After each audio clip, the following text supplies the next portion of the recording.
Hello wives, அனைவருக்கும் வணக்கம். ஒரு இறந்த பெண்ணோட கதை தான் இது. ஒரு பெண்ணு இறந்து போனாங்க. அந்த பெண்ணை தொடக்கூட யாரும் முன் வரல. ஆனாலும் அவரது மகள் தனியே தூக்கிட்டு போயிட்டு அடக்கம் பண்ணாங்க. அப்போ ஒரு அதிசயம் நடந்தது. அங்க உள்ள மக்கள் எல்லாமே பிரமிச்சு போனாங்க. இந்த கதைக்கு பின்னாடி ஒரு மிகப்பெரிய பாடம் மறைஞ்சிருக்கு. அது என்னன்றதுதான் இந்த வீடியோல பார்க்க போறோம். அப்படி என்னதான் அந்த பெண்ணு பாவம் செஞ்சா, ஏன் அந்த மக்கள் எல்லாம் அந்த பெண்ணை வெறுத்தாங்க அப்படின்னு பார்க்கலாம். ஏமன் நாட்டுல ஒரு சிறிய கிராமம் இருக்கு. அதுல சுக்ரா என்ற பெண்ணு வாழ்ந்து வராரு. சுக்ராவுக்கு ஒரு மகனும் ஒரு மகளும் இருக்காங்க. மகன் பேரு அஸ்லாம், மகள் பேரு சாரா. இவங்க ஒரு மிடில் கிளாஸ். இவங்களுடைய வாழ்க்கை ரொம்பவே சிரமம் தான். அவருடைய அம்மா எப்பொழுதுமே எல்லோருமே சண்டை போடுவா. அதனாலேயே சுக்ரா போனாவே எல்லாமே பயந்து ஓடுவாங்க. இதனாலேயே எல்லோருக்குமே சுக்ராவை பார்த்தா ஒரு பயம் இருக்கும். இப்ப இடையில அவன் நேரா வீட்டுக்கு வரான். ஒரு நாள் அவனோட அம்மாவிடம், ஏன் இந்த மாதிரி பண்ற, எல்லோருமே ஏன் சண்டை போடுற, நான் வெளில தலை கூட கட்ட முடியல, அந்த அளவுக்கு எல்லோரும் மோசம் பேசுறாங்க அப்படின்னும் அவங்க சொல்றாங்க. இதுமே சொல்லும் போது இதனாலேயே சுக்ராவுடைய மகனும் மகளும் வெளில நிறைய பேர் கூட பழக மாட்டாங்க. ஏன்னா அங்க வெளில போனாவே உங்களுடைய அம்மா அப்படிப்பட்டவங்க இப்படிப்பட்டவங்க அப்படின்னு ஏதாவது சொல்லிட்டே இருப்பாங்க. இதனாலேயே சுக்ராவுடைய மகன் அஸ்லாம் வெளில அதிகமா யாரிடம் பழகிறது இல்ல. இப்பதான் சுக்ராவுக்கு ஒரு யோசனை வருது. அதாவது மகனும் மகளும் நல்லா வளர்ந்துட்டாங்க. இதுக்கு மேல மகனை வீட்டுல வச்சிருக்க கூடாது. இப்ப மகனிடம், அஸ்லாம் உனக்கு வயதாயிட்டே போயிட்டு இருக்கு, உனக்கு ஒரு நல்ல ஒரு பொண்ணை பார்த்து கல்யாணம் பண்ணலாம் அப்படின்னு அவங்க சொல்றாங்க. அதுக்கு அஸ்லாம் என்ன சொல்றேன்னா, எனக்கெல்லாம் யாருமா பொண்ணு கொடுப்பாங்க, ஏன்னா ஊர்ல உள்ள மக்கள் எல்லாருமே நம்மளை பத்தி மோசமா பேசுறாங்க, உன்னை பத்தி மோசமா பேசுறாங்க, நீ அந்த மாதிரி நீ பண்ணிச்சிருக்க. இப்ப அவங்க சொல்றாங்க, என்னடா என்ன வசதி இல்ல, நீ நல்ல வேலைக்கு போற, நல்லா சம்பாதிக்கிற, வீடு இருக்கு, நமக்கு நிலம் இருக்கு, எந்த குறையுமே இல்ல, நீ ஒரு நல்ல ஒரு பொண்ணா பார்த்து கல்யாணம் பண்ணிக்க அப்படின்னும் அவங்க சொல்றாங்க. இதை கேட்டு இப்ப அஸ்லாமும் சரி அப்படின்னு சொல்றான். இப்ப நஜ்மா என்ற ஒரு பெண்ணை பாக்குறாங்க. நஜ்மா பக்கத்து ஒரு பொண்ணு. நஜ்மாவுக்கு அப்பா அம்மா கிடையாது. அதாவது அவனுடைய இரண்டாம் தரத்து அம்மா தான் அவளை வளர்க்குறாங்க. அவளை அடிச்சு கொடுமை பண்ணி அப்படி வளர்க்குறாங்க. இப்பதான் அஸ்லாமுக்கு பொண்ணு தேடி அங்க போறாங்க. இப்ப அவளோட மாற்றாந்தாய் உடனடியா சம்மதிக்கிறாங்க. இப்ப அஸ்லாமுக்கும் நஜ்மாவுக்கும் கல்யாணம் நடக்குது. இப்ப நஜ்மா கல்யாணம் பண்ணி வீட்டுக்கு வராங்க.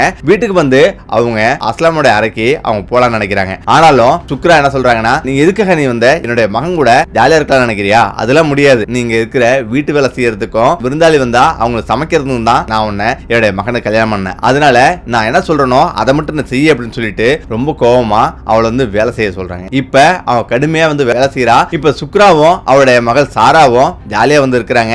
எல்லா வேலைகளையுமே நஜ்மா தான் செய்யறா. இப்ப நஜ்மாவுக்கு கொடுமை தாங்க முடியாம அவதிப்படுறா. அதாவது தன்னுடைய மாற்றாந்தாய் தான் அவ்வளவு கொடுமை பண்ணா. ஆனா இங்க இவ்வளவு கொடுமையை நம்ம அனுபவிக்கிறோமே அப்படின்னு அவ நினைக்கிறா. இப்ப நஜ்மா படுற கஷ்டத்தை எல்லாமே அவருடைய மகன் அஸ்லாம் பாக்குறான். இப்ப அவருடைய வேலை முடிச்சு அவளுடைய அறைக்கு வரா. இப்ப அவளை பார்த்து அஸ்லாம் சொல்றான், என்னுடைய அம்மா என்ன சொன்னாலும் நீ ஏத்துக்க, ஏன்னா என்னுடைய அம்மா பேச்சை நான் இதுவரை மீறினதே கிடையாது. அதனால அவங்க என்ன சொன்னாலும் அவங்களுடைய பேச்சை நீ கேளு, என்ன மன்னிச்சிரு அப்படின்னு சொல்றான். போக எல்லாமே சரியாயிடும் அப்படின்னு அவன் சொல்றான். இப்ப நஜ்மாவில எதுவுமே பேச முடியல. அவளும் சரி அப்படின்னு தினந்தோறும் வேலை செய்ய ஆரம்பிக்கிறான். இப்படி நாட்கள் போயிட்டு இருக்கு. இப்ப திடீர்னு ஒரு நாள் அவ கர்ப்பமா வரா. கர்ப்பமான பிறகு அவருடைய மாமியார் சுக்ரா கேள்விப்பட்டு கோவப்படுறா. நஜ்மாவை ஓங்கி உதைக்கிறா. அவ ஓடி கீழே விழுறா. இப்ப அந்த குழந்தையும் கலைஞ்சிருது. இதனால உனக்கு குழந்தை வேணுமா, குழந்தை இப்பெல்லாம் உனக்கு குழந்தை வேணாம் அப்படின்னு சொல்லி அவன் கொடுமைப்படுத்துறா. இப்படி நாட்கள் ஓடிட்டு இருக்கு. அவளுடைய குடும்பம் தாங்க முடியாம தவிச்சிட்டு இருக்கா. இப்போ ஒரு நாள் நஜ்மாவோட மாற்றாந்தாயும் அவங்களுடைய வீட்டுக்கு வராங்க. ஆனாலும் மாற்றாந்தாய் இருக்கும் போது நஜ்மாவோட மாமியார் அவளை கடுமையா திட்டுறா. போய் வீட்டு வேலை செய்ய, அதை செய்ய, இதை செய்ய அப்படின்னு எல்லாத்தையும் சொல்றா. ஆனா நஜ்மாவோட சகோதரன் இதெல்லாம் கவனிக்கிறான். இப்ப நஜ்மாவோட அம்மா மாற்றாந்தாய் வீட்டுக்கு போயிடுறா. இப்பதான் நஜ்மாவோட சகோதரன் கோவப்படுறான். இப்ப நஜ்மாவோட அம்மாவிடம் இது போல நஜ்மாவை தெரிஞ்சே ஒரு நரகத்தில் தள்ளிட்டே அப்படின்னு அவன் கோவப்படுறான். நஜ்மா அவனுடைய சகோதரன்ட்ட சொல்லி அழுகுறா. இப்பதான் சுக்ராவும் சாராவும் ரெண்டு பேரும் சேர்ந்து என்ன கொடுமை பண்றாங்க, அவங்க ரெண்டு பேரும் பிரிச்சுட்டா இதுக்கெல்லாம் ஒரு தீர்வு கிடைக்கும் அப்படின்னு நஜ்மா சொல்றான். இப்பதான் என்ன பண்றானா, சாரா ஒரு நாள் மார்க்கெட்டுக்கு போறான். நஜ்மாவோட தம்பி உடனடியா அவளை உன்னுடைய அண்ணன் கூப்பிடுறான், உடனே வான்னு சொல்லிட்டு அழைச்சிட்டு போறான். ஆனா அழைச்சிட்டு போனவன் அங்க ஒரு காட்டுக்கு அழைச்சிட்டு போறான். இதை கண்டு அவ அதிர்ச்சி ஆகுறா. என்ன எங்க அழைச்சிட்டு வர அப்படின்னு சாரா கேக்குறா. நீ எதுவும் பேசாத, இதுக்கு மேல உனக்கு இங்கதான் வீடு அப்படின்னு அவன் சொல்றான். ஆனாலும் சாராவுக்கு எதுவுமே புரியல. இப்பதான் அந்த தனிக்காட்டுல ஒரு வீடு இருக்கு. அந்த வீட்டுல சாராவை தங்க வைக்கிறான் அவனுடைய தம்பி. இப்ப என்ன நடக்குதுன்னு அவளுக்கு புரியல. ஏன்னா அது ஒரு நடுக்காடுன்றதால அங்கிருந்து அவளுக்கு அவளுடைய வீட்டுக்கு போறதுக்கு வழி தெரியாது. அதனால அமைதியா இருக்கா. இப்ப மரம் விடியுது. சுக்ரா காலைல எழுந்துச்சு, சாரா இன்னுமா தூங்குற, ஏந்திரி அப்படின்னு சத்தம் போடுறாங்க. இப்பதான் நஜ்மாவிட்ட சொல்லி சாரா என்ன பண்றான்னு பாரு அப்படின்னு அவங்க சொல்றாங்க. இப்ப சாரா வீட்டுல கதவு தட்டுறாங்க. சாரா வீட்டுல இல்ல. இப்பதான் சாரா வீட்டுல இல்ல அப்படின்னு நஜ்மா சொல்றா. இதை கேட்டு சுக்ரா அதிர்ச்சி ஆகுறாங்க. இப்போ உடனடியா ஓடி வந்து என்னாச்சு அப்படின்னு பார்க்கும்போது அங்க ஒரு கடிதம் கிடைக்குது. அந்த கடிதத்துல நான் என்னுடைய விருப்பப்படி வீட்டை விட்டு வெளியேறேன், அதாவது நான் ஒரு இளைஞரை காதலிக்கிறேன், அவனே கல்யாணம் பண்ணிக்க நான் விரும்புறேன், அதனால நான் ஓடி போய் திருமணம் பண்ணிக்கிறேன் அப்படின்னு அதுல எழுதிருக்கா. இதை படிச்சுட்டு சுக்ரா கதறி அழுகுறா. இப்படி செஞ்சுட்டா அப்படின்னு அவ வருத்தப்படுறா. இப்பதான் நாட்கள் வேகமா ஓடுது. இப்ப அவ பிரிஞ்ச சோகத்துல கொஞ்ச நாள் இருக்கா. இப்ப அஸ்லாம் ஊர் பகுதிக்கு போனாவே எல்லோருமே கிண்டல் பண்றாங்க, உங்க அம்மா கொடுமைக்காரி, உங்க அம்மா கூட எப்படி வாழ்ற அப்படின்னும், மேலும் பாவம்லாம் செஞ்சுட்டு இருக்காங்க அப்படின்னும், எல்லா மக்களையும் கொடுமைப்படுத்துறாங்க அப்படின்னும் எல்லாமே சொல்றாங்க. இதை கேட்டு அவனுக்கு இந்த ஊர்ல இருக்கிறது பிடிக்கல. இப்பதான் அம்மா நான் வெளியூர்ல போய் வேலை செய்ய போறேன் அப்படின்னு அங்கிருந்து நகரத்துக்கு வேலைக்கு போயிடுறான். இப்ப சுக்ராவும் அவருடைய மருமகள் மட்டும் தனியா இருக்காங்க. ஆனாலும் அவருடைய மருமகள் எப்போதும் போலயே வேலை செஞ்சுட்டு இருக்கா. இப்பதான் சுக்ரா அவ தனிமையா இருக்கிறத உணர்றா. இப்ப தனிமையா இருந்தா மொட்டை மால்ல போய் ஏதாவது யோசிச்சுட்டே உட்கார்ந்துருக்கா. இப்பதான் ஒரு நாள் திடீர்னு யாரோ பிடிச்சி தள்ளுற மாதிரி அவங்களுக்கு தோணுது. மேலே இருந்து கீழே வந்து உருண்டோடி கீழே வந்து விழுந்து கிடந்து நஜ்மா என்ன வந்து காப்பாத்து, நான் கீழே வந்து கிடக்குறேன் அப்படின்னு அவ சொல்றாங்க. ஏன்னா அவங்க தலையில அடிபட்டு ரத்தம் ஓடிக்கிட்டே இருக்கு. ஆனா காப்பாத்துறதுக்கு யாருமே வரல. 2 மணி நேரம் கழிச்சு இப்ப அவருடைய மகன் அஜ்மல் அங்கிருந்து வரான். இப்ப அவன் பாக்குறான், என்ன அம்மா இப்படி இருந்து கிடக்குறாங்க அப்படின்னு அவன் ஓடி தூக்குறான். இப்ப நஜ்மாவும் ஓடி வரா. அவன் கூப்பிட்டது எனக்கு தெரியாது, எனக்கு காலவே இல்லை அப்படின்னு அவன் சொல்றான். இப்பதான் அவங்க எல்லாருமே ஹாஸ்பிட்டல் போறாங்க. இப்ப ஹாஸ்பிட்டல் போய் மருத்துவமனையில பரிசோதனை பண்ணும்போது அவங்களுடைய கால் உடைஞ்சிருக்கு அப்படின்னு அவங்க சொல்றாங்க. இதை கேட்டு அவங்க எல்லாருமே அதிர்ச்சி ஆகுறாங்க. இப்ப நஜ்மா மனசுல ஒரு சந்தோஷம் தான் ஏற்படுது. வேற வழியில இவங்க சரியான முறையில மருந்து எடுத்துக்கிட்டா கொஞ்ச நாள்ல இது சரியாயிடும் அப்படின்னு அவங்க சொல்றாங்க. இப்ப அவங்கள வீட்டுக்கு கொண்டு வராங்க.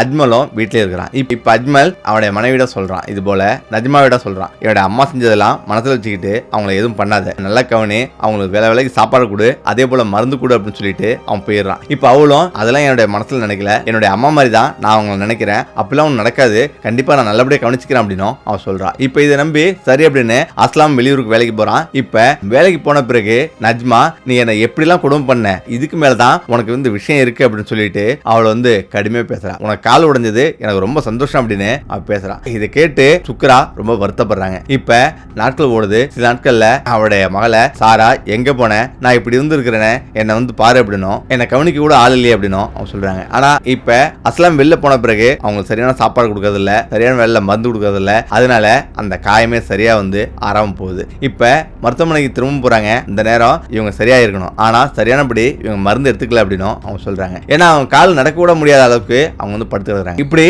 நாட்கள் போயிட்டே இருக்கு. அவங்களோட உடலும் மெலிஞ்சிட்டே வருது. இப்ப அவங்க என்னை மன்னிச்சிரு, நான் செஞ்சதெல்லாம் தப்பு தான், ஆனாலும் நான் எல்லாத்துக்கும் நான் வருந்துறேன், என்னை தயவு செய்து என்னை சாப்பாடு கொடு, மருந்து கொடு அப்படின்னு அவங்க சொல்றாங்க. இதை கேட்டு நஜ்மா சிரிக்கிறா. நான் மருந்து கொடுக்கறது சாப்பாடு கொடுக்கறது பெரிய விஷயம், நீ உயிர் வாழ்றதே பெரிய விஷயம், அதனால சத்தம் போடாம நீ படுத்துரு, இல்லைன்னா வேறு மாதிரியே நடக்கும் அப்படின்னு அவ சொல்லிடுறாங்க. இதை கேட்டு சுக்ரா பயந்துடுறாங்க. இப்ப அவங்க வேற வழியில அப்படியே படுத்தே எடுக்கிறாங்க. நாட்களும் ஓடிக்கிட்டு இருக்கு. அவங்க உடல்லாம் நாட்டம் எடுக்க ஆரம்பிக்குது. ஆனாலும் நஜ்மா கண்டுக்கவே இல்லை, பக்கத்துல கூட போறதே இல்லை. இப்ப அஸ்லாமும் வீட்டுக்கு வரான். வீட்டுல வந்து அம்மாவுடைய ரூம்ல இப்படி வாட வருது, என்ன நடக்குது அப்படின்னு அவன் கேட்கறான். அவங்களுடைய உடல் போக போக காயம் வந்து மோசமாயிட்டு இருக்கு, காயம் ஆறல, அதனாலதான் வாட வருது அப்படின்னு நஜ்மா சொல்றான். அதனால நீங்க போய் உணவு கொடுங்க அப்படின்னு அவன் சொல்றான். ஆனா அஸ்லாம் நான்லாம் போக முடியாது அப்படின்னு சொல்லிட்டு அவனும் வந்து அவனுடைய ரூம்ல வந்து உட்கார்ந்துருக்கான். இப்ப சுக்ரா கவனிக்கிறதுக்கு யாருமே முன் வரல. ஒரு நாளைக்கு ஒரு வேளை சாப்பாடு அப்படின்னு அவங்களுடைய வாழ்க்கை போயிட்டு இருக்கு. மருந்தும் சரியா கொடுக்கறது இல்ல. இப்ப சுக்ரா ரொம்ப வருத்தப்படுறாங்க.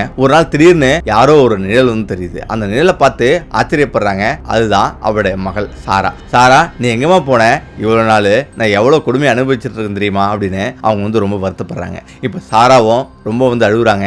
ஆனாலும் அவளால வெளியில வேற எதுவுமே சொல்ல முடியல. இப்ப திடீர்னு சாரா காணாம போயிடுறாங்க. இப்படி மறுநாள் வந்து நஜ்மா சுக்ராவை ஏற்படுறாங்க. ஆனா சுக்ரா ஏந்திரிக்கவே இல்லை. அம்மா ஏந்திரிங்க அப்படின்னு அவ கத்திரியே இருக்கா, ஆனா ஏந்திரிக்கல. இப்ப பக்கத்துல போய் பாக்குறா. இப்பதான் வந்து எந்த ஒரு சத்தமும் இல்ல, உயிர் இல்ல. இப்பதான் சத்தம் போட்டு அழுகுறா. எல்லோருமே அங்க கூடிடுறாங்க. இது போல எல்லோருக்கும் தெரியுற மாதிரி நஜ்மா வந்து அழுதுட்டே இருக்கா. இப்ப எல்லோருமே சுத்தி வந்துட்டு, நான் மருமகள் எவ்வளவு அக்கறையோட இருக்காங்க பாருங்க, எப்படிலாம் கவனிச்சுக்கிட்டா, ஆனா சுக்ரா ரொம்ப கொடுமைக்காரி, அவ எவ்வளவு பாவம் செஞ்சிருக்கா, அந்த பாவத்தால தான் இப்படி அனுபவிச்சிருக்கா அப்படின்னு அவ சொல்றாங்க. இப்ப நஜ்மாவோட உடல்ல மேல பூச்சிகள்லாம் மேல இருந்து ஏறுது, அதே போல அழுக்காவும் இருக்கு, பார்க்கவே நாற்றமும் பயங்கரமா அடிக்குது. இப்ப மக்களும் பக்கத்துல போறதுக்கு எல்லாருமே பயப்படுறாங்க. இப்ப எல்லாருமே சரி நடந்துச்சு குளிப்பாட்டலாம் அப்படின்னு பக்கத்துல வராங்க. ஆனா நஜ்மா என்ன சொல்றானா, யாரும் குளிப்பாட்ட வேணாம், என்னுடைய மாமியாரை நானே குளிப்பாட்டுறேன் அப்படின்னு அவ சொல்றான். எல்லோருக்குமே பெருமை. அதாவது மாமியார் மேல எவ்வளவு பாசம் பாருங்க, எப்படி அவளே குளிப்பாட்டுறான் அப்படின்னு எப்படி சொல்றா பாருங்க அப்படின்னு எல்லாரும் சொல்றாங்க. ஆனா உண்மை என்னன்னா, எல்லாருமே குளிப்பாட்டினா நஜ்மா செஞ்ச அவ்வளவு கொடுமைகள் எல்லாருமே தெரிஞ்சிடும். ஏன்னா சுக்ராவோட உடல்ல அவ்வளவு பெரிய காயங்கள், ஆறாம இருக்கிறது, உடல் முழுவதும் சொரியா புழு புழுத்து போயிருக்கிறது எல்லாமே வெளில தெரிஞ்சிடும். மக்களுக்கு நம்மளை பத்தி தெரிஞ்சிடும் அப்படின்றதால அவ நானே கழுவிக்கிறேன் அப்படின்னு அவன் சொல்றான். இப்ப மக்கள் எல்லாத்தையும் வெளியேற்றிட்டு இப்ப சுக்ராவை குளிப்பாட்டாம அப்படியே ஒரு துணி எடுத்து சுத்தமா மூடிடுறாங்க. இப்பதான் வெளில உணர்ந்து வைக்கிறாங்க. இப்ப அங்கிருந்து பூச்சிகள்லாம் வெளியாகுது. இப்ப எல்லோருமே சுக்ரா எவ்வளவு பாவம் செஞ்சிருந்தா இவ்வளவு கொடுமையா இருக்கும் பாருங்க அப்படின்னு, எவ்வளவு நாட்டம் அடிக்குது, எவ்வளவு பூச்சிகள்லாம் புழுக்கெல்லாம் வெளியாகுது அப்படின்னு எல்லாம் பேசிக்கிறாங்க. சுக்ராவை தூக்குறதுக்கு யாருமே முன்னூர்ல. இப்ப அஸ்லாமுக்கு போன் பண்ணி இது போல உன்னுடைய அம்மா இறந்துட்டாங்க அப்படின்னு சொல்றாங்க. ஆனா அஸ்லாம் துபாயில இருக்கான், நான் உடனே வர முடியாது, எனக்கு பிளைட் பிடிச்சி வரதுக்கு ரொம்ப லேட் ஆயிடும், 2 நாள் ஆயிடும், என்ன எதிர்பார்க்காதீங்க, உடனடியே எங்க அம்மாவை எரிச்சிருங்க அப்படின்னு அவன் சொல்றான். இப்ப அவருடைய மகள் சாரா ஓடி வரா. சாரா ஓடி அவன் அம்மாவை பார்த்து அழுகுறா. இந்த இடத்துல தான் யாருமே தூக்கத்துக்கு முன்னூர்ல. என்னுடைய அம்மாவை நான் தூக்கிட்டு போயிட்டு நான் அடக்கம் பண்றேன் அப்படின்னு சொல்லிட்டு அவ தனியா ஒரு கட்டில எடுத்து போட்டு தூக்கிட்டு அவன் சுடுகாடு போறான். அவன் போய் பார்த்தா ஆச்சரியம், அங்க கல்லறை தோண்டப்பட்டிருக்கு. இவதான் கல்லறை தோண்டணும் அப்படின்னு இவன் நினைச்சிட்டே வரா. கல்லறை தோண்டப்பட்டிருக்கு. எல்லோருமே ஆச்சரியப்படுறாங்க. அங்க நெருப்பு எரிஞ்சிட்டு இருக்கு. அப்பதான் எல்லாரும் பேசிக்கிறாங்க, எப்படி பாவம் செஞ்சிருந்தா இப்படி நெருப்புலாம் எரியுது அப்படின்னு அவங்க சொல்றாங்க. ஏன்னா அது செஞ்சது எல்லாமே அங்க சாகப் தான் இந்த மாதிரி இறுதி சடங்கு எல்லாமே அவர் செய்வார். இது என்னுடைய கடமைமா, நான் தான் ஆள் விட்டு செஞ்சேன், எவ்வளவு பாவம் செஞ்சிருந்தாலும் இறுதி சடங்கு செய்யறது நம்மளுடைய கடமை அப்படின்னு அவர் சொல்றாரு. இப்ப சரின்னு புதைக்க போறதுக்கு முன்னாடி இப்ப எல்லாருமே எடுத்து வைக்கிறாங்க. எடுத்து அந்த குழியில வச்சு அடுத்த நொடியே பயங்கரமான அதிசயம் நடக்குது. அதாவது அந்த குழி முழுவதும் வெறும் பூக்களால் நிரம்பி இருக்கு. வாசனை நல்ல வாசனையா அங்க வீசுது. இதை கண்டு எல்லோரும் ஆச்சரியப்படுறாங்க, எப்படி இப்படி பாவம் செஞ்ச இந்த பெண்ணுக்கு இப்படி வாசனை வீசுது அப்படின்னு அவங்க பேசிக்கிறாங்க. இப்ப அவருடைய மகளுக்கு கூட ஆச்சரியம், எப்படி இந்த மாதிரி நடக்குதுன்ட்டு. ஆனா உண்மை என்னன்னா, பாவம் செஞ்சது என்னமோ உண்மைதான், ஆனாலும் பாவம் செய்யறது மனித இயல்புல மன்னிக்க முடியாது.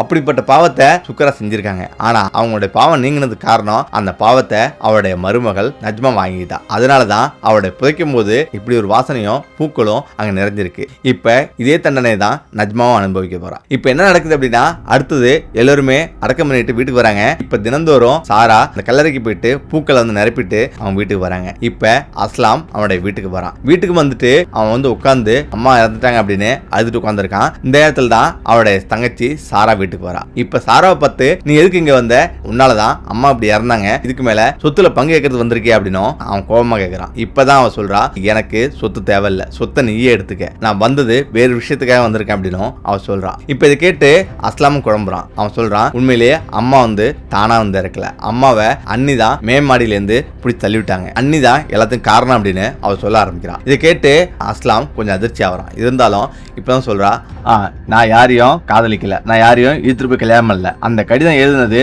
நான் இல்ல, நடந்தது இதுதான் அப்படின்னு அவ சொல்ல ஆரம்பிக்கிறா. நஜ்மாவோட தம்பி என்னை கடத்திட்டு போயிட்டான். என்னை கடத்திட்டு போயிட்டு ஒரு காட்டுல வச்சிருந்தான். கொஞ்ச நாள் காட்டுல வச்சிருந்து அதுக்கு பிறகு என்னை ஒரு நகரத்துல வச்சு அவன் திருமணம் செஞ்சான். திருமணம் செஞ்சு என்னை வச்சு அங்கேயே வாழ்க்கை நடத்தினான். என்னன்னு கேட்டதுக்கு, என்னுடைய அக்காவை குடும்பம் பண்ணீங்க, அதுக்கு பழி வாங்குறேன் அப்படின்னு அவன் சொன்னான். ஆனாலும் கொஞ்ச நாள்ல அவங்க கூட வாழ்க்கை வாழ்றதுக்கு நான் பழகிட்டேன். இப்ப அம்மா மாடியில கீழே விழுந்தாங்களே, அது அவங்க தானாவே இல்லை. அங்க மாடியில நின்று இருக்கும் போது அண்ணி நஜ்மா தான் பிடிச்சி தள்ளிவிட்டாங்க. அங்கேருந்து கீழே விழுந்த பிறகு அவங்களுக்கு ரத்தம்லாம் ஓடுது, கால்லாம் உடஞ்சிருச்சு. ஆனாலும் அவங்கள கவனிக்காம வீட்டிலே இருந்தாங்க. இப்ப இடையில அம்மா பார்க்க நானும் வீட்டுக்கு வந்தேன். இப்பதான் அம்மா இந்த உண்மையெல்லாம் சொன்னாங்க. என்ன மேலேருந்து யாரோ பிடிச்சி தள்ளிட்டாங்க அப்படின்னும் அவங்க சொன்னாங்க. அப்பதான் எனக்கு எல்லாமே புரிஞ்சுது. இப்ப கொஞ்ச நாள் ஆகுது, நாட்கள் ஆக அவங்க எலும்புந்தூலமா மாறிட்டே வந்தாங்க. இப்ப இது எல்லாமே நான் இடையில நான் அம்மாவை பார்ப்பேன். அம்மாவோட உடல்நிலை ரொம்ப மோசமாயிட்டு இருந்தது. இவ்வளவு கொடுமையும் அனிதா செஞ்சாங்க அப்படின்னு உண்மையை சொல்றான். இதை கேட்டு அஸ்லாம் ரொம்ப கோவப்படுறான். ஏன் இப்படி செஞ்சு அப்படின்னு நஜ்மாவனை கேட்கிறான். அதாவது ஒருத்தவங்க பாவம் செஞ்சாங்கன்னா, குடும்பம் பண்ணாங்க அப்படின்னா, அதே நம்ம திரும்ப செஞ்சோம்னா அந்த பாவம் நமக்கு தான் சேரும். இப்ப அவங்க செஞ்ச அத்தனை விஷயங்களும் இப்போ உனக்கு தான் சேர்ந்துருக்கு. அதனால இதுக்கு மேல இந்த தண்டனையை நீ தான் அனுபவிச்சாகணும் அப்படின்னு சொல்லிட்டு அவன் அமைதியா உட்காந்துடுறான். அதுக்கு பிறகு நஜ்மா படுத்து தூங்கிட்டு இருக்கா. அவன் நாயா மாறுற மாதிரி, அவன் நெருப்புல எரியிற மாதிரி இப்படி பல விதமான கனவுகளை காண்றான். இப்ப அவனோட அழுகுறா. இந்த நேரத்துல தான் சாகப்பிடம், இதுக்கு என்ன தீர்வு அப்படின்னு போய் கேட்கறாங்க. இப்ப எல்லோரும் போயிட்டு அம்மாவோட சமாதியில எங்களை மன்னிச்சிரு அப்படின்னு மன்னிப்பு கேளுங்க அப்படின்னு அவர் சொல்றாரு. இப்ப எல்லாருமே அவங்களுடைய அம்மாவோட சமாதியில போயிட்டு மன்னிச்சிருங்க அப்படின்னு மண்டி போட்டு மன்னிப்பு கேட்கறாங்க. இப்ப அன்னையில இருந்து அந்த கனவு வராம இருக்கு. இந்த விட எப்படி நினைக்கிறேன், மீண்டும் அடுத்த சந்திப்போம். நன்றி, வணக்கம்.